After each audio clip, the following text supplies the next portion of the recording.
ASWN news కి స్వాగతం. బులెటిన్ల ముందుగా హెడ్లైన్స్ చూద్దాం. మాజీ MLA Korumutla Srinivasulu press meet. BJLP నేత శ్రీ అల్లేటి మహేశ్వర్ రెడ్డి మీడియాతో మాట్లాడారు.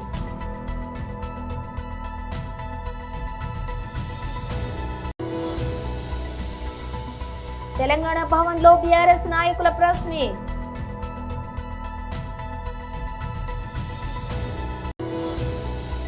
యంగ్ ఇండియా నా బ్రాండ్, విద్యా ఉద్యోగమే ప్రయారిటీ. పోలీస్ స్కూల్ ప్రారంభోత్సవంలో సీఎం రేవంత్ రెడ్డి.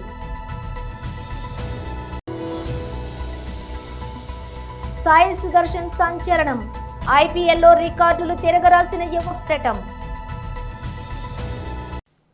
ఇక డీటెయిల్స్ చూస్తే మాజీ MLA Korumutla Srinivasulu press meet నిర్వహించారు. ముందు కూడా ఇంటెలిజెన్స్ వాళ్ళు కానీ పోలీసులకు కానీ ఆ ఊర్లో హింస జరుగుతుంది, ఒక పొలిటికల్ ప్రేరేపణ జరుగుతుంది, గలాలు జరుగుతాయి, అల్లలు జరుగుతాయని ముందే వాళ్ళందరూ కూడా చాలా క్లియర్గా ఉంటుంది. అయినా కూడా దాన్ని పట్టించుకోకుండా ఆ లింగమైన ఏ విధంగా హత్య చేశారో ఈ రాష్ట్ర ప్రజలందరూ కూడా తెలుసు. దాన్ని ఒక సగటున ఒక ప్రజా మనిషిగా, ఒక పార్టీ అధ్యక్షుడిగా, ఒక నాయకుడిగా, దేశంలోనూ అత్యంత ప్రజాదరణ నాయకుడిగా వైఎస్ జగన్మోహన్ రెడ్డి గారు వాళ్ళ కుటుంబాన్ని పరామర్శించడానికి వెళ్ళినప్పుడు జరిగిన భద్రతా వైఫల్యం ఏ విధంగా ఉండదో మనం కూడా ఎంతైనా కూడా గమనించాల్సింది. నిజంగా నేను ఒకటే అడుగుతున్నా, ఈవెన్ ఇంటెలిజెన్స్ పీపుల్ కూడా రాష్ట్రంలో ఉన్న చాలా ఇంటలెక్చువల్ పీపుల్ కూడా దీన్ని ఆలోచించాల. దేశంలోనే అత్యంత ప్రజాదరణ నాయకుడున్న వైఎస్ జగన్మోహన్ రెడ్డి గారు ఎక్కడికి వెళ్ళినా, ఏ ప్రాంతానికి పోయినా, ఏ మూలకు పోయినా, ఏ సిటీకి వెళ్ళినా, ఏ రాజధానికి పోయినా ప్రజలు స్వచ్ఛందంగా వచ్చి ఆయన్ను కలుస్తూ ఉంటారు. కారణం జగన్మోహన్ రెడ్డి గారి వ్యక్తి ఒక భరోసా, ఒక నమ్మకం. జరిగిన సంఘటన మళ్ళీ మళ్ళీ పునరావృతం కాకుండా అప్రమత్తంగా ఉండాలా అనే ఉద్దేశం ఒకటి. దాని వెనుక జరిగిన సంఘటనను యంత్రాంగం, పోలీస్ యంత్రాంగం ఏం చేస్తుందని చెప్పేసి వాళ్ళని కూడా అప్రమత్తం చేస్తానికి ఆయన ఆ కుటుంబాన్ని ప్రశ్నించి అనంతపురంకి వెళ్తే కనీసం దాన్ని కూడా హేళన చేసి మాట్లాడే పరిస్థితి ఈరోజు అధికార పార్టీ కూటమి ప్రభుత్వం వ్యవహరిస్తుందంటే నిజంగా ఎంత ప్రజాస్వామ్యంలో ఉన్నామా లేదంటే మనం నియంత్ర పాలన ఉన్నామా అనేది కూడా ఒకసారి కూడా మనందరం కూడా ఆలోచించాల్సిన అవసరం ఎంత ఉంది. ఎప్పుడు కూడా జగన్మోహన్ రెడ్డి గారు చెప్తూ ఉంటారు, ఏ మనిషిని కూడా చాలా గౌరవంగా ఆయన పిలుస్తూ ఉంటాడు. పోలీసులు కూడా ఎప్పుడు కూడా చాలా గౌరవంగా పోలీసులు సోదరులారా, బ్రదర్స్ అంటూ ఉంటాడు. ఎప్పుడు కూడా అంత గౌరవిస్తూ ఉంటాడు.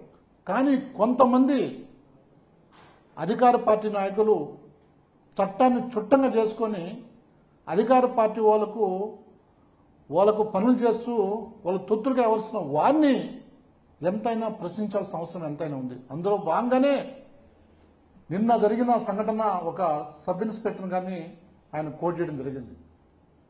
తీరా ఆయన యొక్క హిస్టరీ తీసుకుంటే ఆయన గతంలో ఒక కార్యకర్త మాదిరిగా పోలీస్ ఆఫీసర్గా లేదు, ఒక కార్యకర్త మాదిరిగా వ్యవహరించిన తీరు. ఎవరికైనా అభిమానం ఉండొచ్చు.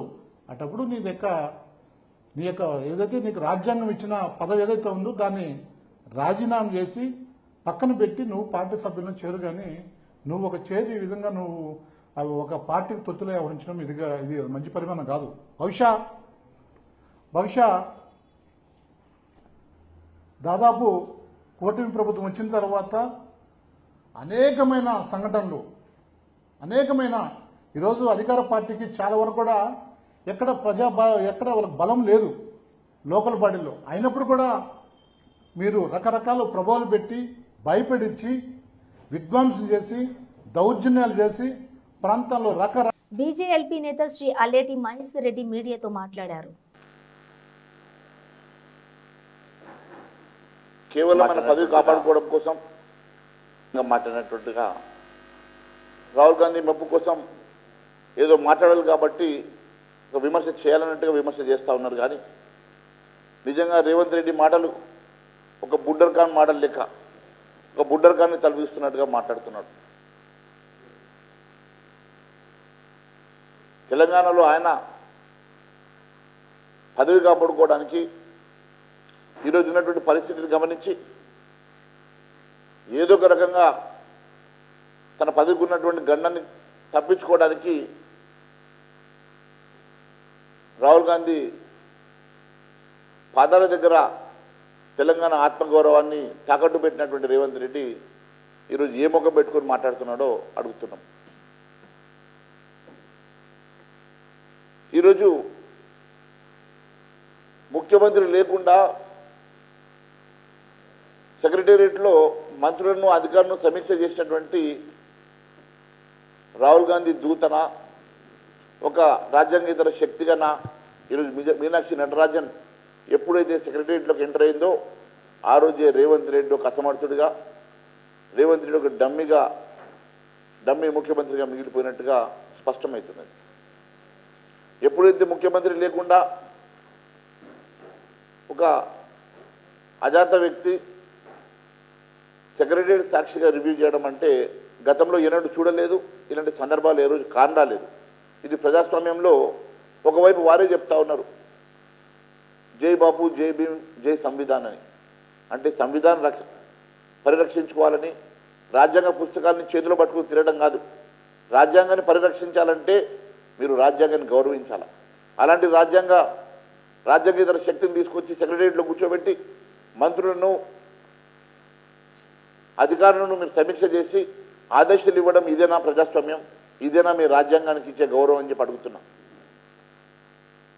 పూర్తిగా ఒక ముఖ్యమంత్రి అసమర్థుడైనా కూడా ఏ రోజు కూడా గతంలో జరిగినటువంటి ఒక సంఘటన ఒక రాజ్యాంగేతర శక్తి వచ్చేసి సెక్రటేరియట్లో రివ్యూ చేయడం అనేది గతంలో ఎవరు చూడలేదు. కేవలం ఇవన్నీ కప్పిపుచ్చుకోవడానికి, తన పదవిని కాపాడుకోవడానికి నరేంద్ర మోడీ గారి మీద విమర్శ చేస్తున్నటువంటి రేవంత్ రెడ్డి గారు మీ స్థాయిని మించి మీరు మాట్లాడుతూ ఉన్నారు. నరేంద్ర మోడీ గారు మీరు ఏ గడ్డ మీద అయితే మీరు మాట్లాడారో ఆ గడ్డను 3 సార్లు ముఖ్యమంత్రిగా, ఈ దేశానికి 3 సార్లు ప్రధానమంత్రిగా ప్రజలు వారిని ఎన్నుకొని వారిని గౌరవించినటువంటి మహానాయకుడు గురించి మీరు మాట్లాడారు. తెలంగాణ భవన్లో బీఆర్ఎస్ నాయకుల ప్రెస్ మీట్ నిర్వహించారు. అన్ని నియమ నిబంధనలను ఉల్లంఘించి పండగ రోజుల్లో, సెలవు దినాల్లో అడవుల విధ్వంసానికి, వన్యప్రాణుల విధ్వంసానికి పాల్పడినటువంటి తీరును ఈరోజు ఢిల్లీ నుంచి వచ్చినటువంటి సెంట్రల్ ఎన్విరాన్మెంట్ అడ్వైజరీ కమిటీకి వివరించడం జరిగింది. బీఆర్ఎస్ పార్టీ ఆధ్వర్యంలో మేమందరం కూడా ఒక డెలిగేషన్గా వెళ్ళి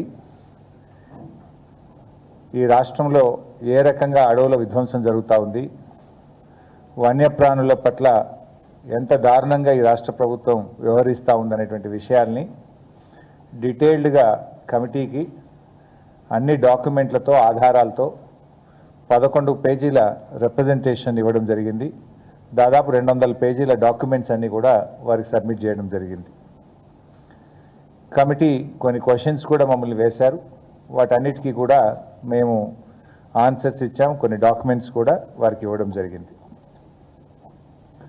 ముఖ్యంగా ఈరోజు మనందరం కూడా చూస్తూ ఉంటాం, రాష్ట్రంలో ఒక పేద రైతు తన పొలంలో ఉన్న చింత చెట్టో యాప చెట్టో కొట్టుకుంటే ఎంఆర్ఓ ఎస్ఐ పోయి ఆ ట్రాక్టర్ను సీజ్ చేస్తారు, పోలీస్ స్టేషన్ తీసుకుపోతారు, ఆ రైతు మీద కేసులు పెడుతుంటారు, లక్షల రూపాయల పెనాల్టీ వేస్తుంటారు.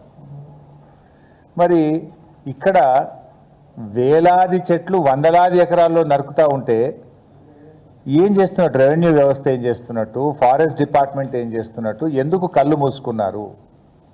అంటే పేద రైతుకో న్యాయం, రేవంత్ రెడ్డికో న్యాయం ఉంటుందా? న్యాయం అనేటువంటిది, చట్టం అనే దానికి అది ముఖ్యమంత్రి అయినా ఒక రైతు అయినా అందరూ సమానమే.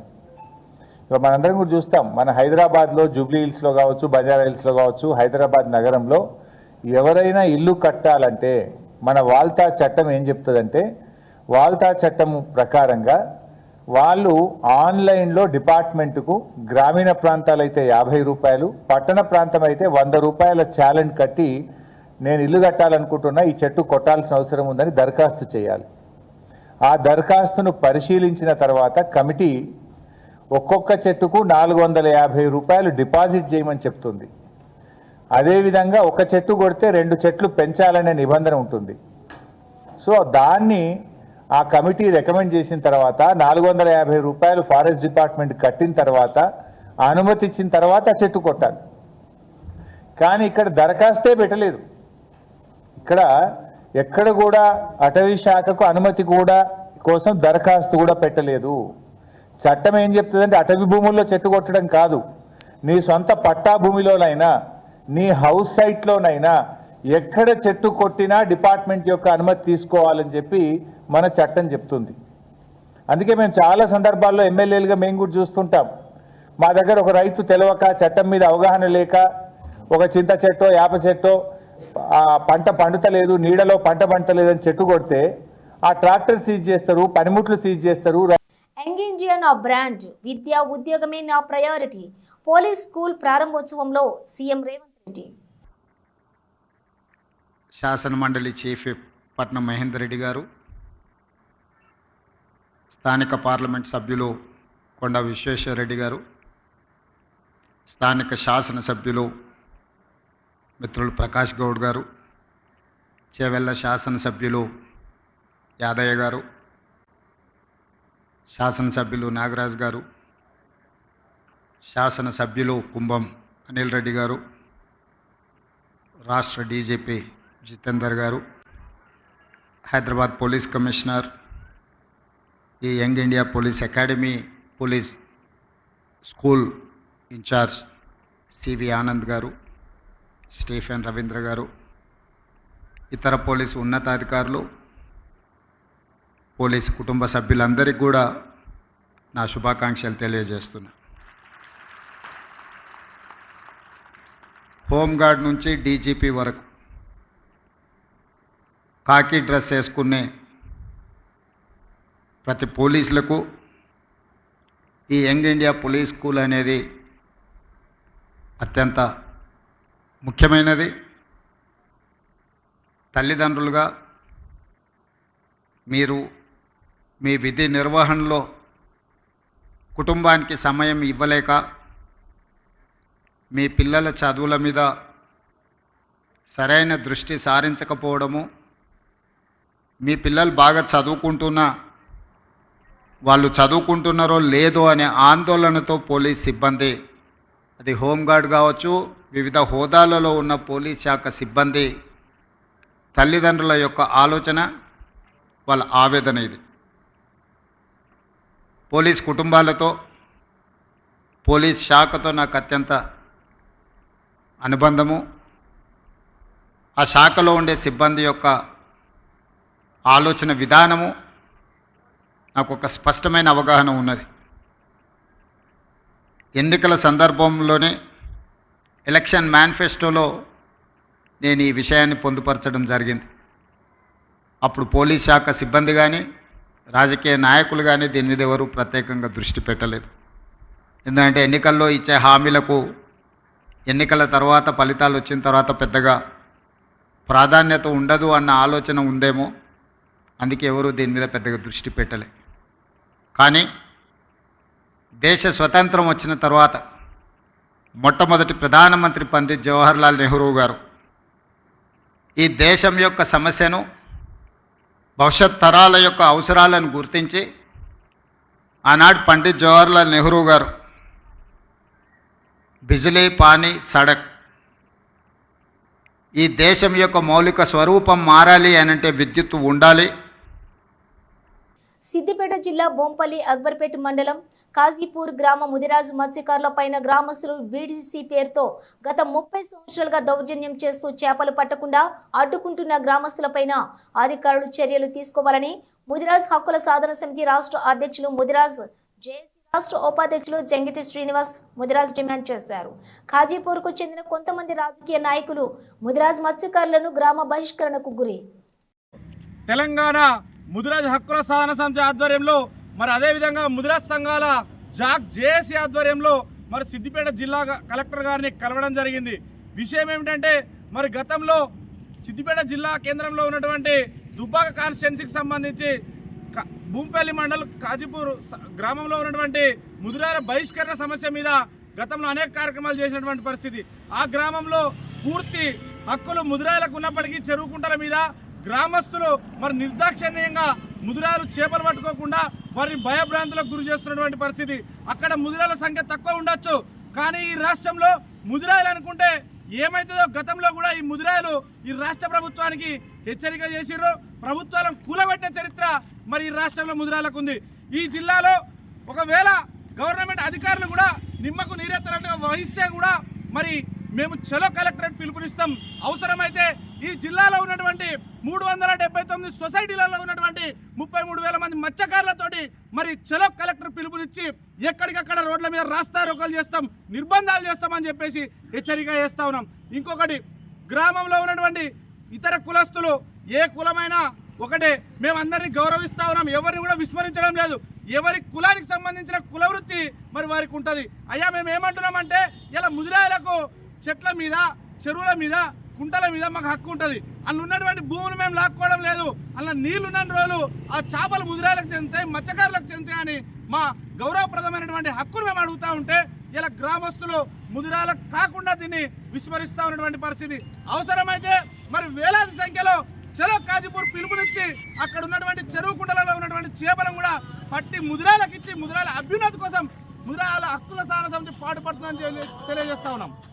జై ముదిరాజ్, ముదిరాల ఐక్యత, ముదిరాల ఐక్యత, వర్ధిల్లాలి ముదిరాల ఐక్యత. IPL 18వ సీజన్లో గుజరాత్ టైటన్స్ యువ ఆటగాడు సాయి సుదర్శన్ అదరగొడుతున్నాడు.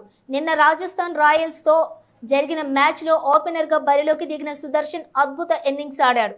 ఈ యువ సంచలనం కేవలం 53 బంతుల్లో 82 పరుగులు బాదాడు. అతని భారీ ఇన్నింగ్స్లో 8 ఫోర్లు 3 సిక్సర్లు ఉన్నాయి. గుజరాత్ 20 ఓవర్లలో 217 పరుగుల భారీ స్కోర్ నమోదు చేయడంలో సాయి సుదర్శన్ కీలక పాత్ర పోషించాడు. ఇక ఈ అద్భుతమైన ఇన్నింగ్స్ ద్వారా అతడు IPL చరిత్రలో కొత్త మైలురాయిని చేరుకున్నాడు.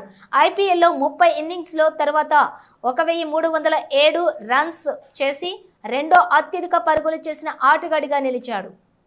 ఆలంపూర్ పట్టణ కేంద్రంలో స్వేరో నియోజకవర్గం నాయకుడు బి మహేష్ ఆధ్వర్యంలో ఏర్పాటు చేసిన స్వేరో సమావేశంలో ముఖ్య అతిథిగా MC కేశవరావు పాల్గొని వారు మాట్లాడుతూ మహనీయులు జన్మించిన మార్చి 15 నుంచి ఏప్రిల్ 14 వరకు కాంశీరాం బాబు, జగజ్జీవన్ రామ్, మహాత్మా జ్యోతిరావు పూలే, అంబేద్కర్ జయంతిలు పవిత్ర మాసంగా భావించి జ్ఞాన అన్వేషణ కోసం పుస్తక పఠనం చేయడం జరిగింది.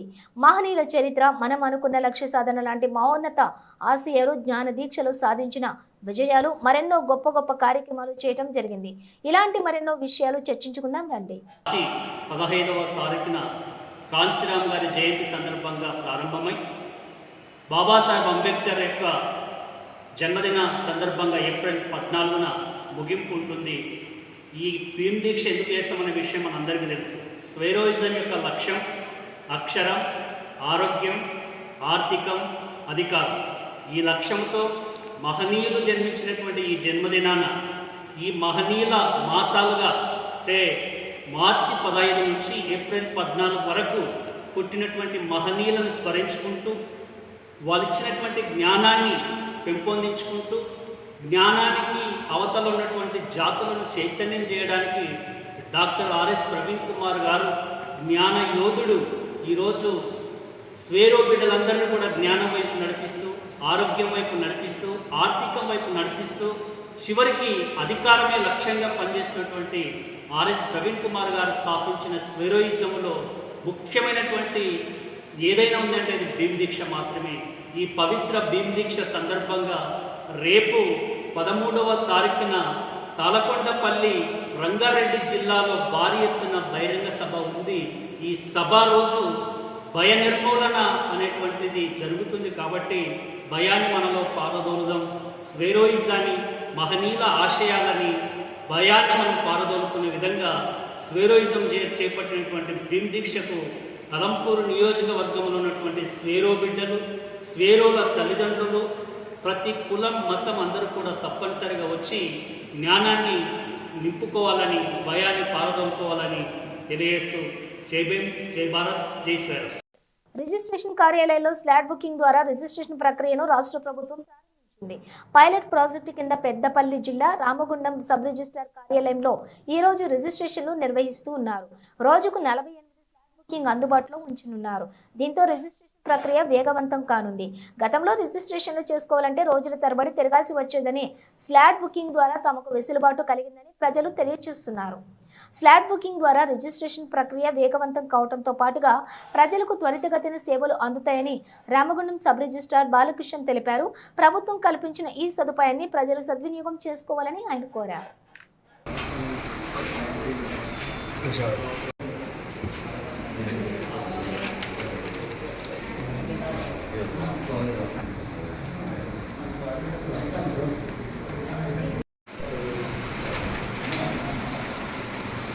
Okay sir.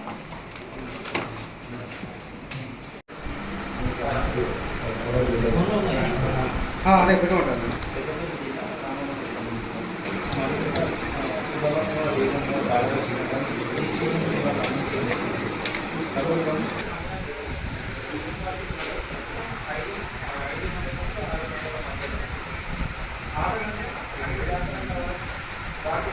ప్రజలకు రిజిస్ట్రేషన్ సేవలు మరింత సులభంగా, వేగంగా, పారదర్శకంగా అందించేందుకు ప్రభుత్వం నేటి నుంచి రాష్ట్ర వ్యాప్తంగా సుమారు 22 సబ్ రిజిస్టర్ కార్యాలయాలు పైలట్ ప్రాజెక్టు ప్రాతిపదికన స్లాట్ బుకింగ్ విధానం అమలు చేస్తున్నాం. దానిలో భాగంగా మన పెద్దపల్లి జిల్లాలో రామగుండం సబ్ రిజిస్టర్ కార్యాలయం ఉంది. ఈ సేవలు నేటి నుంచి అమల్లోకి రావడం జరిగింది.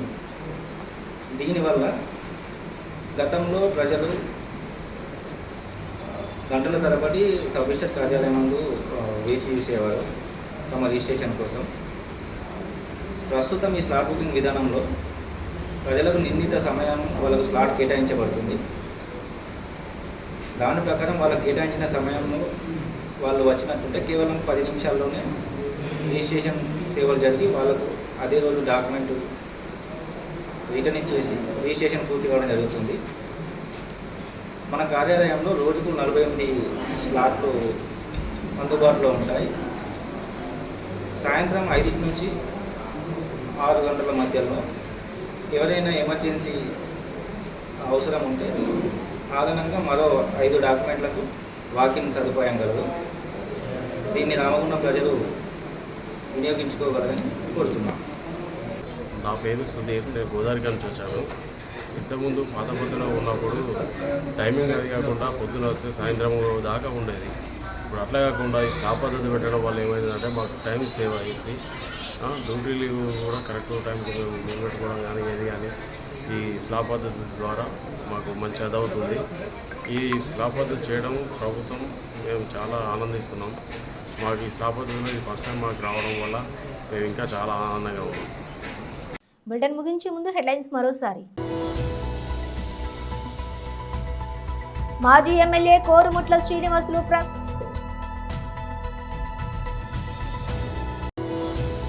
బీజేఎల్పీ నేత శ్రీ అల్లేటి మహేశ్వర్ రెడ్డి మీడియాతో మాట్లాడారు.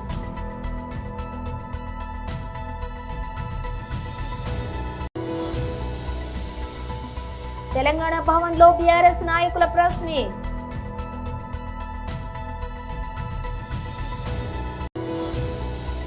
యంగ్ ఇండియా నా బ్రాండ్, విద్యా ఉద్యోగమే ప్రయారిటీ. పోలీస్ స్కూల్ ప్రారంభోత్సవంలో సీఎం రేవంత్ రెడ్డి.